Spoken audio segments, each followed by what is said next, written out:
어울리지 못하고, 네네.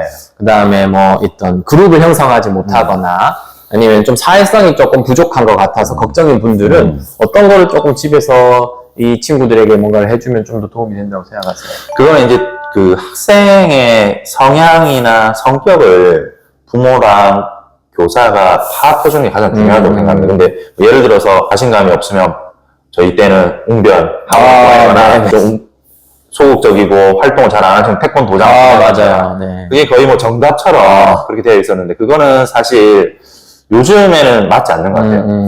그런 활동을 하면서 스트레스 받는 친구들이 더 있는데 그렇죠. 그건 아닌 것 같아요. 이제 충분히 이야기를 해보고 이제 시도를 해보는 건 좋겠죠.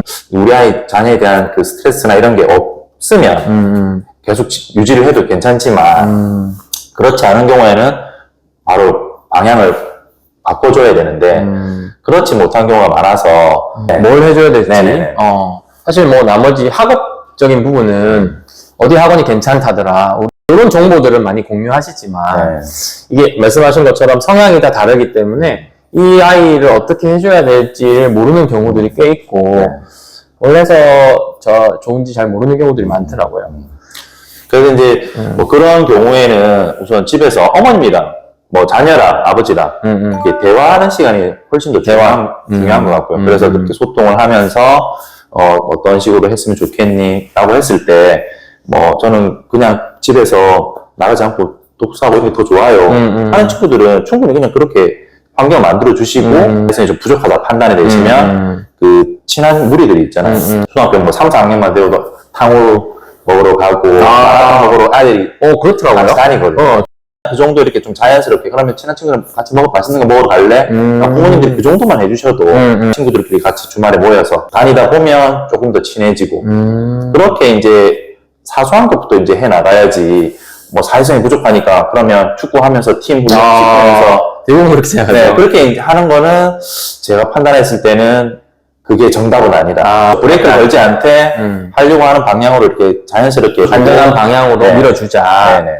근데 저를 포함해서 많은 학부모님들이 제일 어려워하는 게 뭐냐면 어떤 거가 가면은 과보라고 하고 어떻게 하면은 무관심하다 방치됐다고 얘기하고 하니까 그러면 딱 이게 선생님 경험상 어떤 부모님들의 정도가 좀 좋더라 이런 거 좀 있나요? 우선은 본인 스스로 생각을 했을 때 우리 아이가 어떤 판단을 할 때 전부 다 부모에게 물어보고 그냥 그대로 하고 있진 않은가. 그게 가장 객관적일 수 있을 것 같아요. 스스로 결정할 수 있어야 된다. 네, 스스로 판단을 하고 부모에게 물어보는 거라 정말 어쩌지 못해서 부모한테 물어봐서 결정을 지어주면 그대로 따라가는 아이들이라 큰 차이가 있다고 생각하거든요. 그런 부분들을 좀 판단해 보시면 좋을 것 같고 부모님들은 이제 담임 선생님이라 또 좀 솔직하게 집에서는 이렇게 하고 있고 이렇게 자주 이야기를 하다 보면 담임 선생님들도 충분히 얘기를 해드릴 수가 있는데 그런 걸 조금 적극적으로 사소한 거라도 이렇게 얘기를 하다 보면 저희도 조금 더 솔직하게 이렇게 해보시는 건 어떨까요? 그렇게 이제 의견을 말할 수 있는 게 조금 더 자연스러워지는 거죠. 이제 보통 저희랑 상담을 해보면 자기가 일부러 뭔가를 그렇게 하려고 하는 분은 거의 없어요. 자기 안에 그런 불안감이나 두려움, 걱정, 그러니까 잘하려고 하는데 그게 어떻게 보면 과잉보호로 드러나는 거고 우리 아이가 혹시라도 이런 실패나 실수를 통해가지고 크게 상처를 받아서 뭔가 안 좋은 결과가 일어날까 봐에 대한 두려움을 가지는 분들이 상당히 많거든요. 근데 저희는 항상 이렇게 말씀을 드리는데 이 친구가 쓰러졌을 때 도와줄 수 있는 어떤 그 서포트 시스템이 잘 돼 있기 때문에 걱정하는 일들이 일어날 경우가 되게 작아요. 그래서 쓰러지고 실수할 수 있는 경험을 많이 해주는 것도 좋다고 말씀드리거든요. 저도 그 부분에 대해서 정말 공감을 하는데 특히 초등학교 저학년 그다음 뭐 3, 4학년 중학년까지는 그런 실패를 했을 때 저희가 뭐 학부모이기도 하고 그리고 저는 교사이기도 하지만 그런 실패를 했을 때 정말 아이가 뒷골에 설 수 없는 그 힘듦을 느끼는 경우는 많지 않습니다.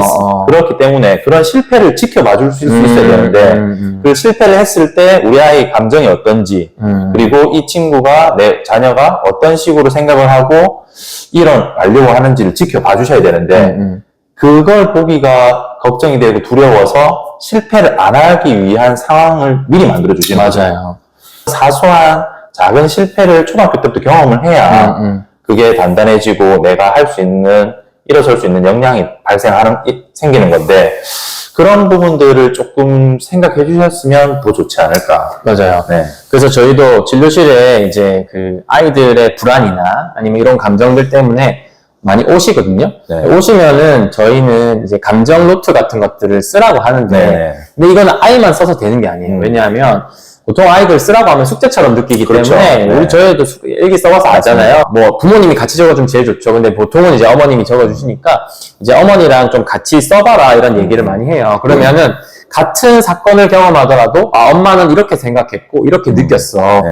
그러면 너는 어떻게 생각했고 어떻게 느꼈는지 이 엄마 거부터 이렇게 오픈을 하면 조금 더 소통이 잘 되고 나도 드러내기가 쉽거든요. 네. 근데 그게 아니라 너 얘기해봐. 뭐 어땠어? 그러면은 그렇죠. 네. 아, 좋았어, 안 좋았어, 몰라, 이거 왜 해야 돼? 뭐 이렇게 된단 말이에요. 그게 이제 저희가 상담할 때 똑같이 학부모님께 하는 이야기거든요. 그래서 뭐 흔히 독서 교육 중요하다 그러면 네. 이제 어머님들은 책을 많이 읽는 거에 관심을 가지시고, 네. 이건 단편적인 예지만, 그러면 그 A라는 책을 읽고 그 책 어땠어? 그 책 내용 얘기해봐. 이거는 어른들도 하기 힘듭니다, 사실. 그렇죠, 그렇죠. 근데 그 부분에 대해서 조금 더 구체적인 질문을 먼저, 그 주인공이 끝에 왜 이런 행동을 했어? 라고 구체적인 행동을 하고 마지막에 질문이 그럼 그 전체적인 내용은 어땠어요? 라고 가야 되는데, 학부모님들은 거꾸로 먼저 시작하시는 거죠.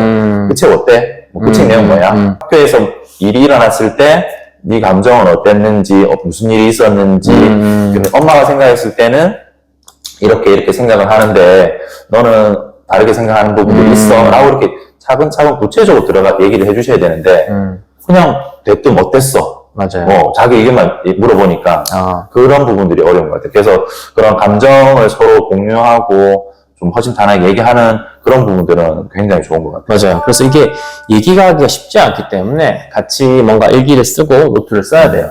그래서 약간 광고 같지만 갑자기 생각난 건데, 뭐 이런 식으로 저희는 이렇게 감정을 써보라고 하거든요. 네네. 그래서 아이랑 어머니랑 쓰면서 나는 어땠는지를 같이 공유를 하면 이런 과잉 보호나 아니면은 어떤 너무 관심이 없는 건지 아닌지 뭐 이런 것들 좀 더 해결되지 않을까 싶습니다. 그래서 오늘은 이제 이동건 선생님과 함께 학교에서 교감기 어려운 아이들의 특징에 대해서 좀 알아봤고요. 이제 부모님들이 어떻게 대처를 해주셔야 되는지도 함께 살펴봤습니다. 오늘 수고 많으셨습니다. 네. 감사합니다. 감사합니다.